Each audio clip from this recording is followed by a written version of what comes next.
పెట్టుకోలే. తర్వాత ఇంక వెళ్ళిపోయే ముందు ఏడి అన్న మురళి అన్న అని వచ్చి నువ్వు సెలెక్ట్ అయ్యావరా ఇట్లా పృథ్వీరాజ్ గారు చిన్నప్పటి రోల్ అనేసరికి చెప్తున్నాడు ఇలా ఈ రోల్ చేస్తున్నావు ఇలా ఉంటుంది క్యారెక్టర్ అంటే నేను అదే షాక్లో ఓకే ఓకే అన్న అంతే. సో అలా భయమే లేదు. ఫస్ట్ టైం రిహార్సల్ పిలిచినప్పుడు ప్రశాంత్ నీల్ గారు సలార్ సినిమా, ప్రభాస్ గారు పెద్ద ఫిలిం, పాన్ ఇండియా ఫిలిం, భయం అనిపించలేదు? చాలా భయం వేసిందన్న.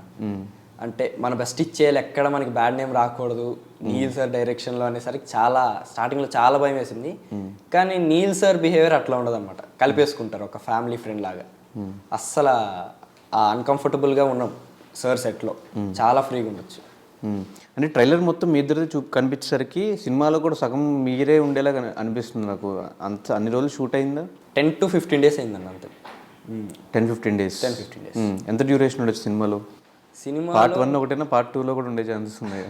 పార్ట్ 2 గురించి ఇంకా తెలియదు అన్న. పార్ట్ 1లో అయితే స్టార్టింగ్ 15 minutes అయితే ఉంటాం, కంటిన్యూస్గా ఉంటాము. తర్వాత ఇంకా పృథ్వీ సార్, ప్రభాస్ సార్ కలిసినప్పుడు చిన్న చిన్న మాంటేజెస్ రావడము, డైలాగ్స్ అప్పుడు మాంటేజెస్ రావడం అలా జరుగుతూ ఉంటుంది. ప్రశాంత్ నీల్ గారితో వర్కింగ్ ఎక్స్పీరియన్స్ ఎలా అనిపించింది? చాలా నేర్చుకున్నాను, చాలా లక్కీ సార్తో వర్క్ చేయడానికి నేను. సో ఒకటి కాంప్రమైజ్ అవ్వకూడదు, ఇలా చాలా విషయాలు నేర్చుకున్నాను సార్ దగ్గర. ఆయన నాకు సలార్లో నాకు నా యాక్టింగ్ మీద నా మీద కాన్ఫిడెన్స్ వచ్చింది సలార్ చేయడం వల్ల. ముందు నాకు అంత కాన్ఫిడెన్స్ ఉండేది కాదు, చేస్తున్నా అన్నట్టు ఉండేది. కానీ సార్ ఇంకా మొత్తం డైరెక్షన్ డిపార్ట్మెంట్ మొత్తం సలార్ టీం ఇచ్చిన బూస్ట్ చాలా ఉపయోగపడింది నాకు, చాలా కాన్ఫిడెన్స్ ఇచ్చారు. సో ఆ కాన్ఫిడెన్స్ రావడానికి రీజన్ ఏంటి? ఏ పరంగా నీకు ఆ కాన్ఫిడెన్స్ వచ్చింది? ఏం చెప్పడం వల్ల?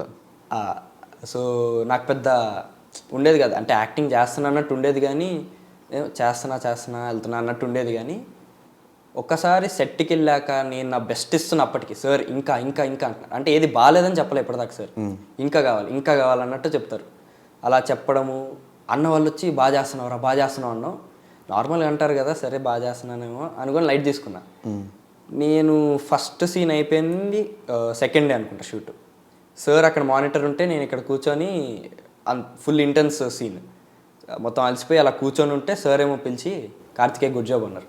నాకు ఒకసారి అర్థం కాలే, సార్ ఏంటి సార్ అంటే గుడ్ జాబ్ అన్నారు. ఇంక అక్కడ నుంచి లేచి అలా ఎటో వెళ్ళిపోతున్నా, సంతోషంతో వెళ్ళిపోయి అన్నోళ్ళకి, డైరెక్షన్ డిపార్ట్మెంట్ అన్నోళ్ళకి అన్న సార్ నన్ను గుడ్ జాబ్ అన్నారు అన్న అనుకొని చెప్పుకోవడం. ఇంకా రోజు ప్రతిసారి ఏదో ఒక సీన్లో ఈ సీన్ బాగా చేసేవారు నువ్వు, ఆ సీన్ ఇలా చేసేవని సార్ పొగడ్డం. కానీ అంటే సార్ పెద్ద పొగడరు, ఇంకా అన్నోళ్ళు ప్రకాష్ అన్న అని చెప్పే కదా, వీళ్ళంతా బాగా చేసేవన్నాం బూస్ట్ ఇచ్చింది. చెప్పడం, అరే నువ్వు చేయగలవు అన్నట్టు చెప్పడం, నీ నుంచి ఇంకా వస్తుంది, ట్రై చేయి బయటికి అన్నట్టు చాలా బాగా ఎంకరేజ్ చేశారు అన్నోళ్ళు.